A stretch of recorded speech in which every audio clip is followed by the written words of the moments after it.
Hello दोस्तों, आप लोग कैसे हो? आज हम बताएंगे इतिहास का उपयोग और दुरुपयोग के बारे में। से कोई भी चीज़ है, कोई सामान हो या शिक्षा के प्रति भी कोई भी चीज़ हो, उसका क्या होता है कि उपयोग एवं दुरुपयोग दोनों होता है।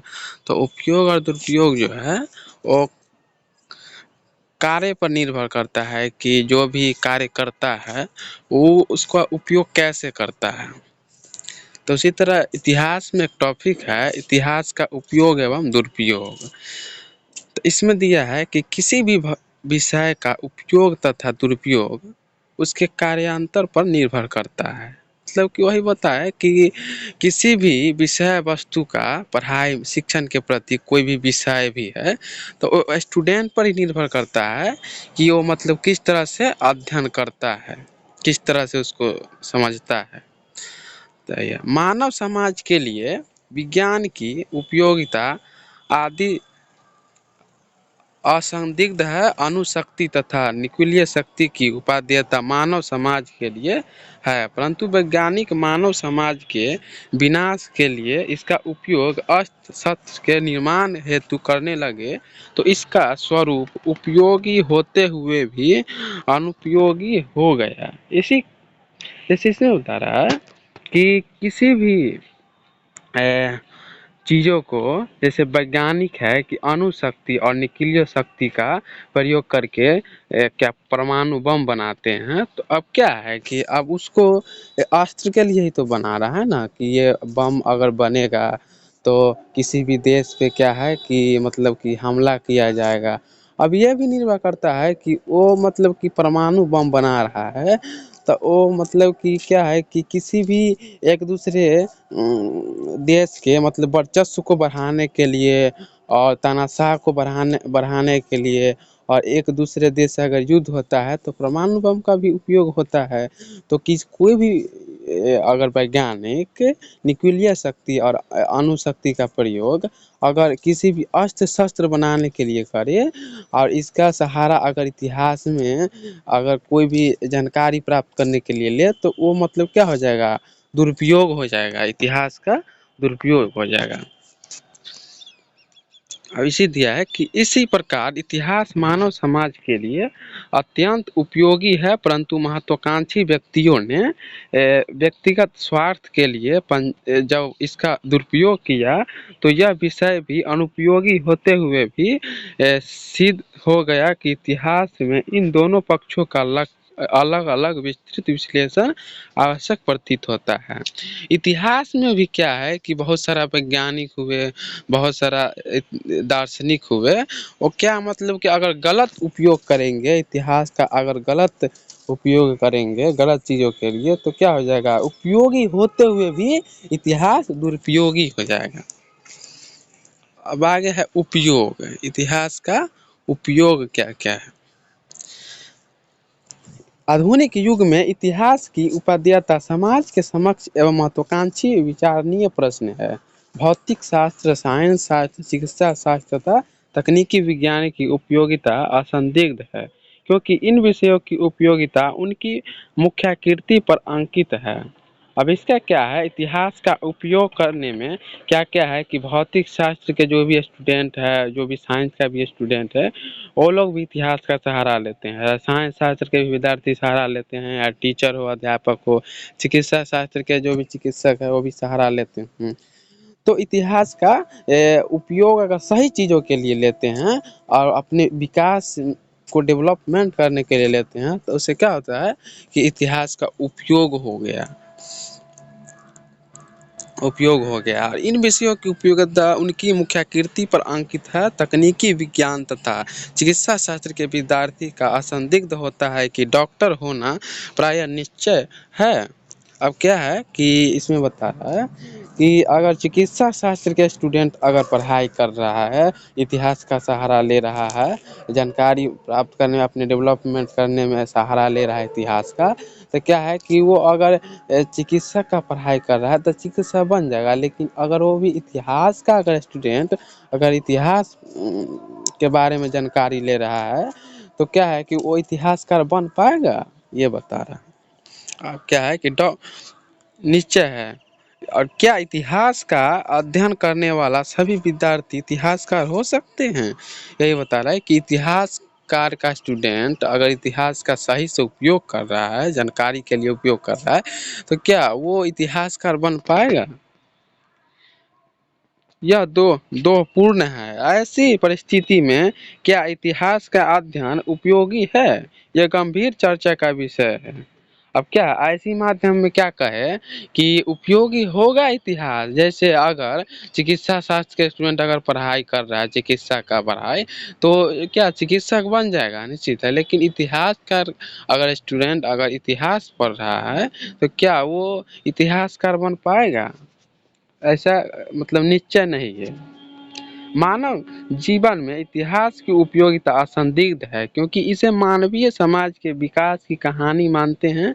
इतिहास मानव समाज में सत्य तथा न्याय की प्राप्ति के लिए संघर्ष का वर्णन है। इसमें क्या है कि मानव का मस्तिष्क क्या सोचता है इतिहास के बारे में, कि इतिहास एक कहानी है, इसमें कुछ रोचक चीज नहीं है।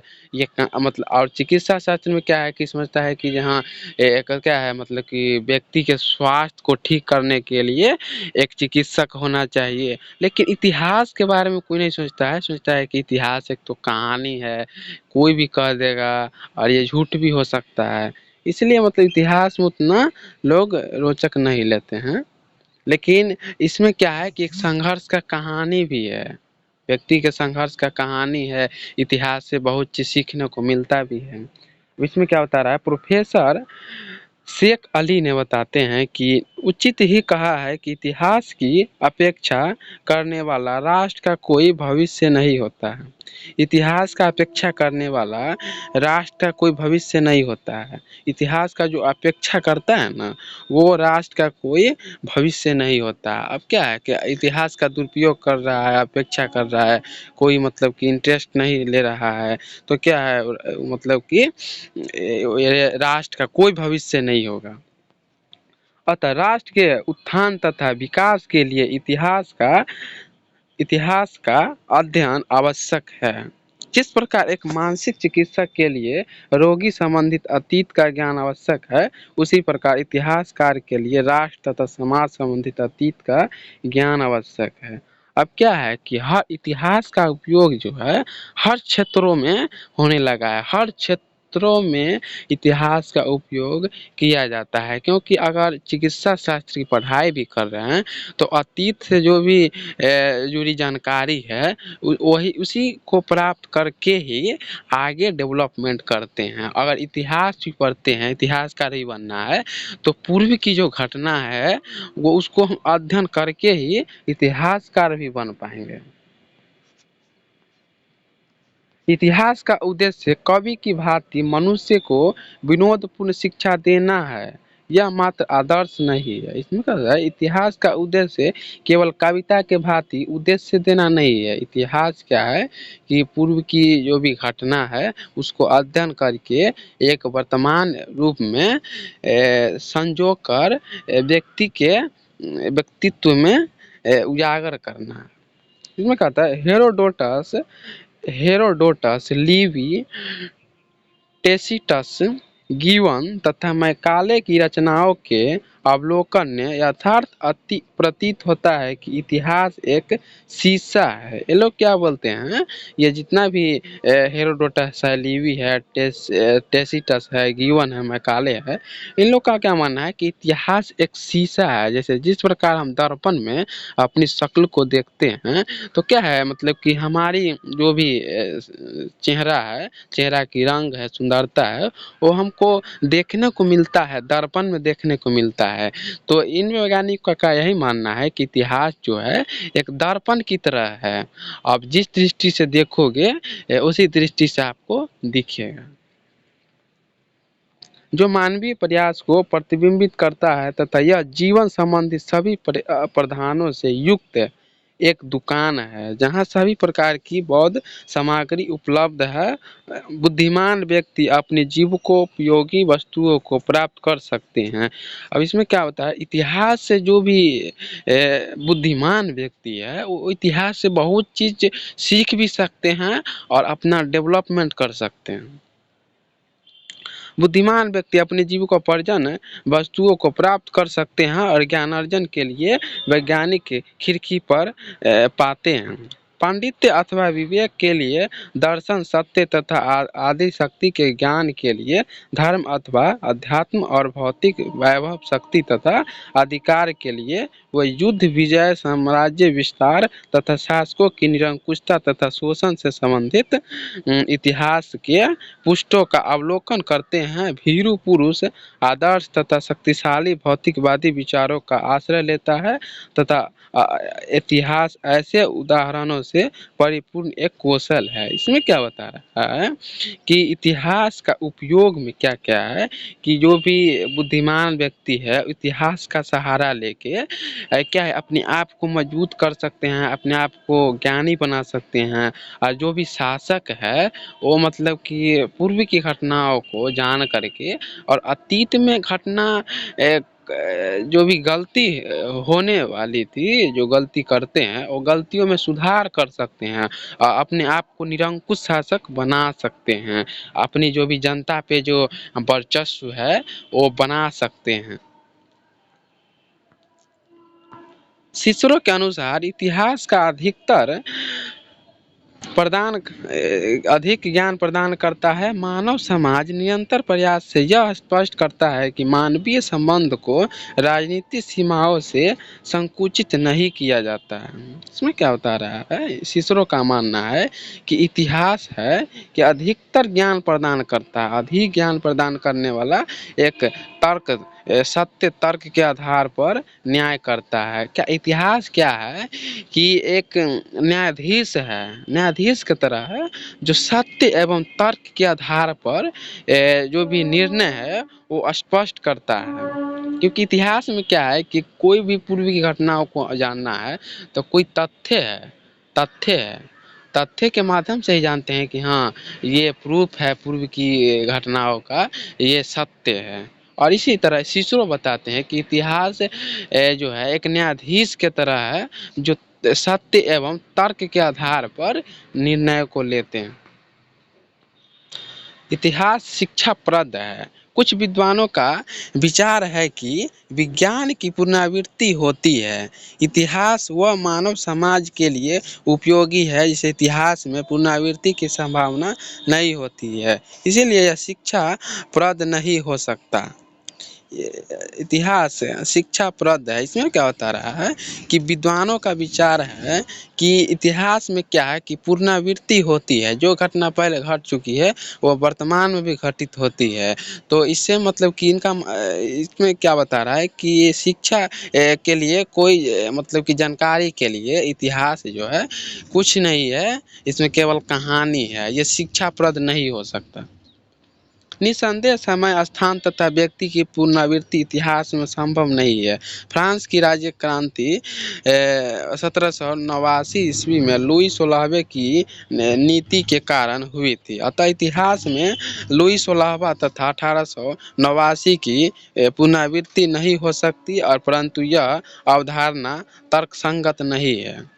बता रहा है कि जो भी 1889 में पुनरावृत्ति हुई थी, जो भी रूस में राज्य क्रांति हुई थी, फ्रांस में राज्य क्रांति हुई थी 1789 में लुई 16वां के नेतृत्व में।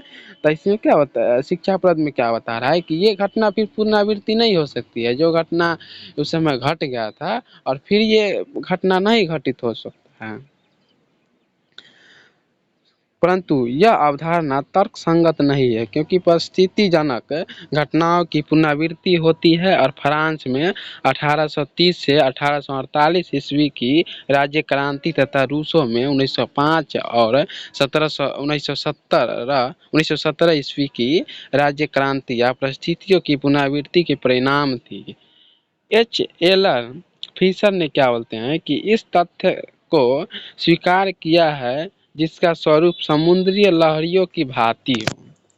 अब इनका क्या मानना है कि ये वो तथ्य को ग्रहण एच एल फिशर क्या बोलते हैं कि वो ये इतिहास में वो तत्वों को वो वो तथ्य को ग्रहण करते हैं जो मतलब समुद्री लहरी की भांति होता हो, मतलब कि वैसा तथ्य जो जानकारियों से परिपूर्ण हो, तथ्यों में मतलब कि क्या है कि वो स्पष्ट हो, उसका मतलब कि वैल्यू हो, कि वो मतलब कि जानकारी को पूर्व की जानकारी हो वो मतलब कि दे पाए।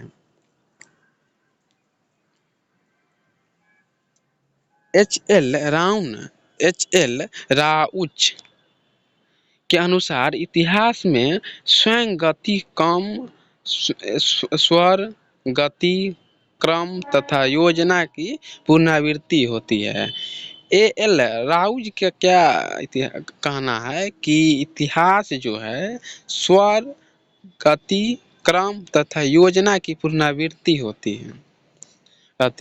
रासायनिक सामान्यीकरण के अनुसार पर इतिहास शिक्षाप्रद होता है। यही कारण है कि इतिहास में अशोक अकबर महात्मा गांधी तथा जवाहरलाल नेहरू का अध्ययन किया जाता है। अब क्या है कि अशोक अकबर महात्मा गांधी तथा जवाहरलाल नेहरू का अध्ययन क्यों करते हैं, क्योंकि वो महान व्यक्ति थे। वो महात्मा गांधी जी थे, वो मतलब भारत को आज़ाद करने में क्या है कि अंग्रेजों से लड़े और बहुत सारे आंदोलन किए।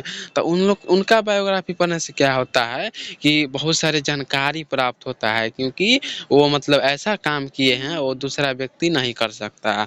और जैसे अकबर हुए, अकबर क्या है कि बहुत सारे मतलब कि अपने शासन काल में बहुत सारे इमारत बनवाए, बहुत सारे मस्जिदों का निर्माण करवाए, तो उनसे भी बहुत नॉलेज मिलने को मिलता है। ऐसे अकबर में ये भी खूबी था कि वो मुस्लिम होते हुए भी क्या है कि मुस्लिम हिंदुओं का पर्व भी मनाते थे, जैसे क्या है दीपावली है, कुछ और पर्वे है। तो क्या है कि हिंदुओं को अपने धर्म के समान मानते थे। और जवाहरलाल नेहरू थे जो भारत के प्रथम प्रधानमंत्री थे, और वो भी भारत को आज़ाद कराने में सहायता किए। इतिहास का दुरुपयोग।